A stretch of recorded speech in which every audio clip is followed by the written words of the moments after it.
गुजरात में आ गए हैं चुनाव को कवर करने और बगल में हमारे साथ हैं जिग्नेश मेवानी। नेशनल फेस हैं दलितों के लिए और कहिए बहुजनों के लिए। कांग्रेस से चुनाव लड़ रहे हैं। पहली बार जब चुनाव लड़े वडगांव से तो निर्दलीय चुनाव लड़े, कांग्रेस वहां उम्मीदवार नहीं दी और ये चुनाव जीत गए। अब फिर से चुनाव लड़ रहे हैं, इस बार कांग्रेस के टिकट पे चुनाव लड़ रहे हैं। क्या माहौल है आपके क्षेत्र में? अच्छा माहौल है और राष्ट्रीय स्तर के और गुजरात में जितने भी मेरे कार्यक्रम पिछले 4-5 साल में हुए, बावजूद उसके बहुत अच्छा वक्त अपने मतदारों के बीच में हम लोग दिए हैं। करीब करीब पिछले 2-2.5 साल से मेरी कॉन्स्टिट्यूंसी में विधानसभा का जो क्षेत्र है वडगाम, वहीं पे शिफ्ट कर दिया हो। गुजरात में कोरोना में जब हजारों लोगों की मौत हो रही थी, तब गुजरात का सबसे बड़ा ऑक्सीजन प्लांट बनाया हूं। 25-30 साल पुराना पानी का एक सवाल था, उसको रिजोल्व किया हूं, उसको सॉल्व किया हूं। 150 करोड़ का उस एक नर्मदा का प्रोजेक्ट मंजूर करवाया हूं और 10-12 हजार लोगों को मनरेगा योजना के तहत काम दिलवाया हूं। तो अच्छा माहौल है ओवरऑल। अच्छा, तो यहाँ तो आम आदमी पार्टी कांग्रेस को पछाड़ रही है और दूसरे नंबर पे आ रही, इस तरह का परसेप्शन चल रहा है। इस प्रकार का परसेप्शन मेन स्ट्रीम मीडिया और सोशल मीडिया पे चल रहा है।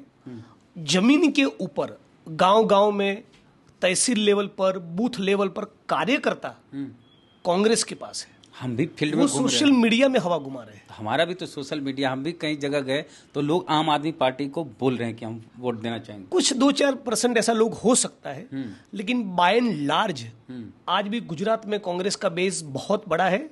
और इस बात को भी अप्रिशिएट किया जाए कि 27 साल से सरकार नहीं बनी कांग्रेस की, बावजूद उसके 65 MLA हैं, बावजूद उसके बूथ पे गांव में हमारा कार्यकर्ता टिका हुआ है।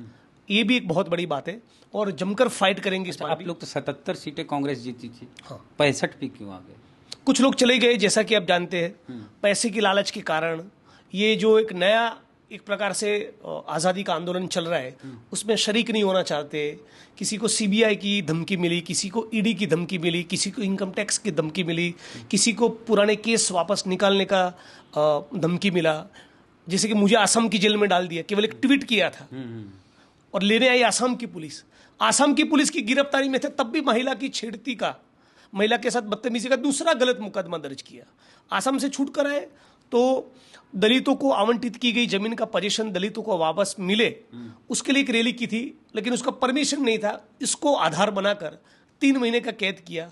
अहमदाबाद में जो गुजरात यूनिवर्सिटी है, उसका लॉ भवन है, उसका नाम बाबा साहब अम्बेडकर लॉ भवन बने, उसको लेकर प्रोटेस्ट किया था, तो उसका भी परमिशन आपके पास नहीं था। इस कारण को आगे करके 6 महीने का कैद किया। तो लगातार विपक्ष के नेताओं को डराना, धमकाना, केसों में उलझा के रखना, इसके कारण कुछ नेता चले गए और कुछ पैसों का लालच भी है। राहुल गांधी 8 वचन दिए हैं गुजरात को जी। 8 वचन क्या है? तो सबसे महत्वपूर्ण बात मैं ये मानता हूं कि आज इस मुल्क में महंगाई और बेरोजगारी सबसे बड़ा सवाल है और बेरोजगारी से गुजरात में भी लोग परेशान हैं। तो 10 लाख के करीब रोजगारों का सृजन किया जाए, जिसमें से 50% एम्प्लॉयमेंट महिलाओं को, बहनों को मिले। 3000 के करीब इंग्लिश मीडियम के स्कूल्स बने।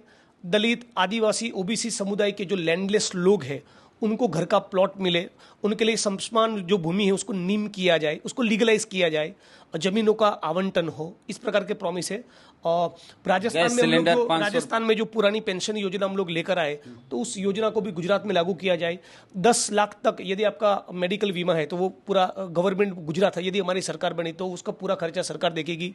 500 रुपये में गैस का सिलेंडर मिले, तो इस प्रकार के प्रॉमिसेस है। दूध वालों के लिए भी, हाँ, 5 रुपये सब्सिडी है। तो इस प्रकार के 8 प्रॉमिस है और भी दूसरे प्रॉमिसेस भी आदिवासी समुदाय के लिए स्पेसिफिक प्रॉमिसेस की है। जैसे दलित कोई भी सफाई कर्मी गटर में उतरकर ना मरे, उसके लिए रोबोट्स लाना। आदिवासियों को जो पंचायत सर्विसेज एक्सटेंशन एक्ट, पेशा का जो कानून है, फॉरेस्ट राइट्स एक्ट, जंगल जमीनी का जो कानून है, उसको लागू करना। पार तापी रिवर लिंक योजना में हजारों आदिवासी बेघर होने वाले हैं, उस योजना को हर कीमत पर रोकना। तो एक नए गुजरात का निर्माण कैसे हो? केवल कांग्रेस सत्ता में आए ऐसा नहीं, कांग्रेस के सत्ता में आने के साथ साथ गुजरात की जनता को कुछ मिले, इस प्रकार की प्रॉमिसेस, इस प्रकार के मैनिफेस्टो को लेकर हम लोग आगे बढ़ने वाले। बिजली फ्री देने की भी बात कर रहे हैं।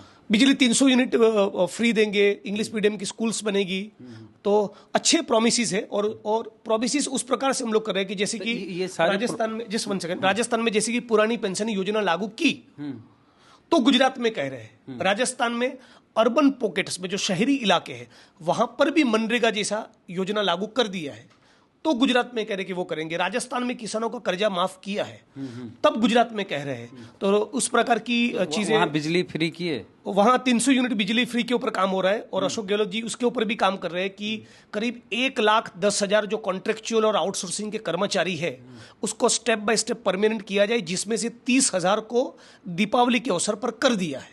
अच्छा, हाँ, और ये जो 3,000 इंग्लिश स्कूल खोलने की बात है। हाँ, तो इंग्लिश मीडियम के स्कूल भी जो मध्य प्रदेश वहाँ पर अपने छत्तीसगढ़ में भूपेश बघेल सिंह की सरकार ने किए है, उसी प्रकार के कुछ स्कूल्स का निर्माण गुजरात में भी हो।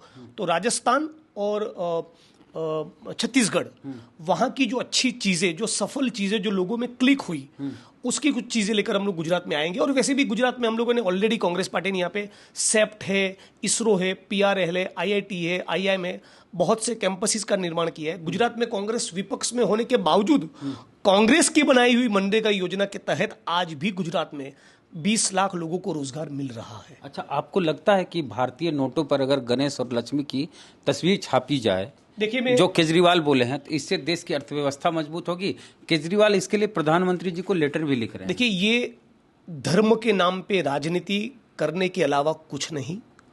मैं साफ तौर पे मानता हूं, इस मुल्क की 135 करोड़ जनता का 90% पैसा, 90% धन 8-10% लोगों की जेब में पड़ा है। वो धन बाकी की 90% जनता के पास आए, नॉट आम जनता के पास आए, सामान्य लोगों के पास आए, वो महत्वपूर्ण है, न कि उसके ऊपर किसका फोटो छपेगा। अच्छा, चुनाव लगभग करीब आने वाला है और राहुल गांधी इधर नहीं आ रहे हैं। राहुल जी, जैसा कि पूरा मुल्क जानता है, भारत जोड़ो यात्रा लेकर निकले हैं। और हम लोगों का यहाँ पर जो अपना टीम है, 7 वर्किंग प्रेसिडेंट है मेरे साथ, वो लीडर ऑफ अपोजिशन हमारे सुखराम भाई राठवा, जगदीश ठाकुर जी। आप भी तो अध्यक्ष हैं। हाँ हाँ, तो हम लोग सारे लोग साथ में मिलकर मुकाबला करेंगे गुजरात में। और केजरीवाल हो और ओवैसी हो, ओवैसी कितना डेंट करेंगे कांग्रेस? सारी पॉलिटिकल पार्टियां जिसको जो करना है करे। हम अपने जो प्रॉमिसेस दिए हैं उसको लागू करने की बात लेकर जनता के बीच में जाएंगे। 8 वचन और भी दूसरे जो प्रॉमिसेस है। चलिए, तो जिग्नेश मेवानी हैं, इनसे बातचीत किए आज अहमदाबाद में। अब जब ये क्षेत्र में जाएंगे तो फिर इनसे मुलाकात करेंगे और देखेंगे किस तरह से ये अपना चुनाव प्रचार करें, तो वहाँ भी हम आपको ले चलेंगे। और खैर, अभी जो बातचीत हुई उस पर आपकी क्या राय, प्रतिक्रिया है, कमेंट बॉक्स में लिखे। फेसबुक पे वीडियो देख रहे हैं, पेज को लाइक फॉलो नहीं किए तो कर लीजिए। यूट्यूब पे वीडियो देख रहे हैं, सब्सक्राइबर नहीं है तो घंटी बजा कीजिए। जय भीम, जय भारत।